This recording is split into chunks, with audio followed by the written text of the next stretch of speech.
गीता सार अध्याय 13 क्षेत्र क्षेत्रज्ञ विभाग योग, जिसका अर्थ शरीर और आत्मा का भेद भी होता है।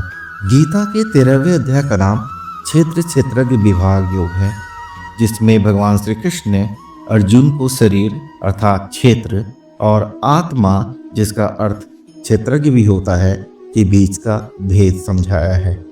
इस अध्याय में भगवान ने यह सिखाया कि यह शरीर नाशवान है, लेकिन आत्मा अजर अमर और शाश्वत है।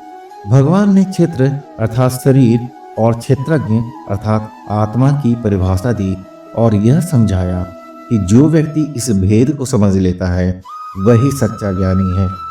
इस अध्याय में ज्ञान, अज्ञान और मोक्ष का मार्ग भी विस्तार से समझाया गया है। भगवान श्री कृष्ण ने सबसे पहले क्षेत्र और क्षेत्रज्ञ के बीच का भेद समझाया। उन्होंने बताया कि शरीर को क्षेत्र कहा गया है और शरीर के भीतर स्थित आत्मा को क्षेत्रज्ञ कहा गया है। यह शरीर नाशवान और भौतिक है, जबकि आत्मा अविनाशी और चेतन है। भगवान ने कहा कि इस शरीर के माध्यम से आत्मा अपने कर्मों का अनुभव करती है, लेकिन आत्मा शरीर से अलग और स्वतंत्र है।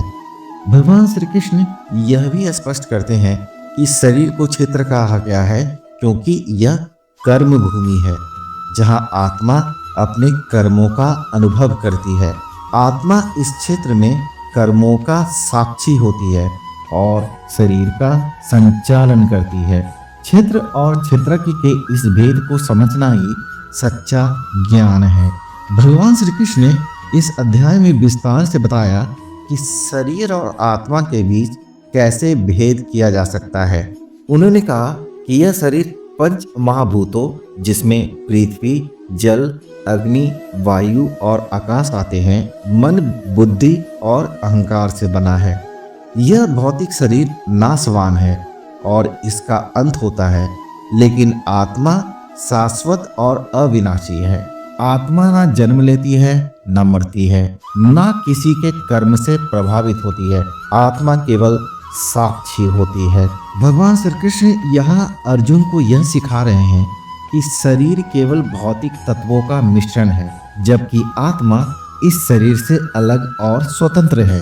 जो व्यक्ति शरीर और आत्मा के इस भेद को समझ लेता है वह सच्चे ज्ञान की प्राप्ति करता है। भगवान श्री कृष्ण ने इस अध्याय में ज्ञान के महत्व पर भी जोर दिया है।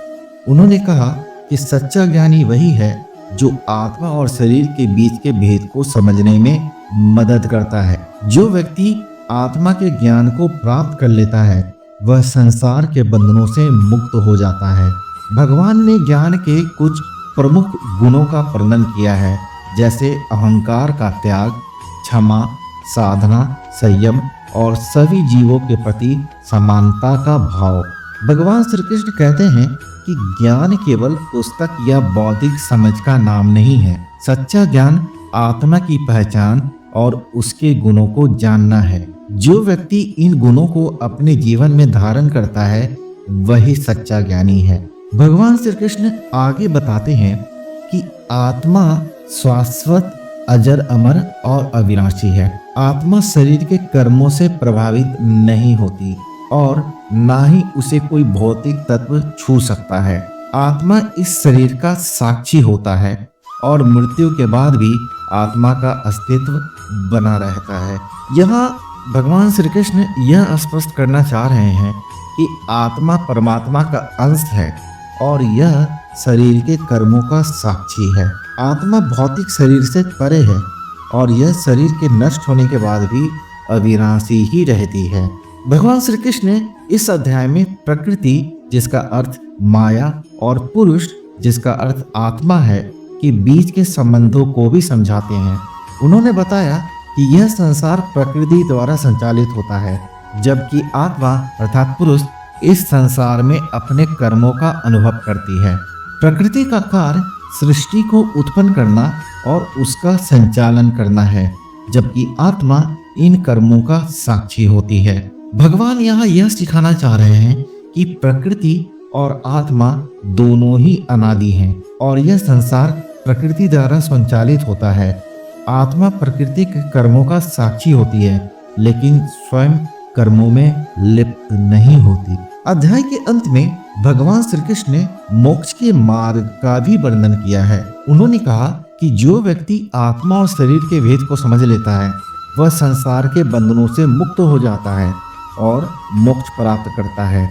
जो व्यक्ति यह जान लेता है कि आत्मा अजर अमर और शरीर नाशवान है, वह मोह माया और अज्ञान से मुक्त हो जाता है।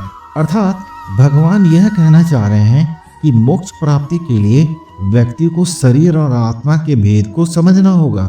आत्मा को जानने वाला व्यक्ति संसार के बंधनों से मुक्त हो सकता है और परमात्मा को प्राप्त कर सकता है। अगर हम गीता अध्याय 13 के निष्कर्ष की बात करें, गीता के 13वें अध्याय क्षेत्र क्षेत्र के विभाग योग में भगवान श्री कृष्ण ने अर्जुन को शरीर और आत्मा के बीच का अविनाशी भेद समझाया है। इस अध्याय का मुख्य संदेश यह है कि शरीर नाशवान है, लेकिन आत्मा शाश्वत और अविनाशी है।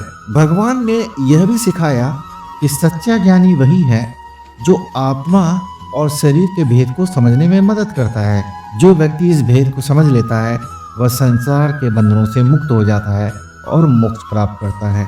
इस अध्याय में भगवान ने यह भी बताया कि प्रकृति और आत्मा के बीच क्या संबंध है और कैसे आत्मा इस संसार के कर्मों का साक्षी होती है। अंत में यह अध्याय हमें यह सिखाता है कि मोक्ष प्राप्त करने के लिए आत्मा के ज्ञान को प्राप्त करना आवश्यक है। जो व्यक्ति आत्मा और शरीर के भेद को समझ लेता है वह भगवान के निकट पहुंचता है और मोक्ष प्राप्त करता है। गीता सार अध्याय 13 क्षेत्र क्षेत्र की विभाग योग समाप्त।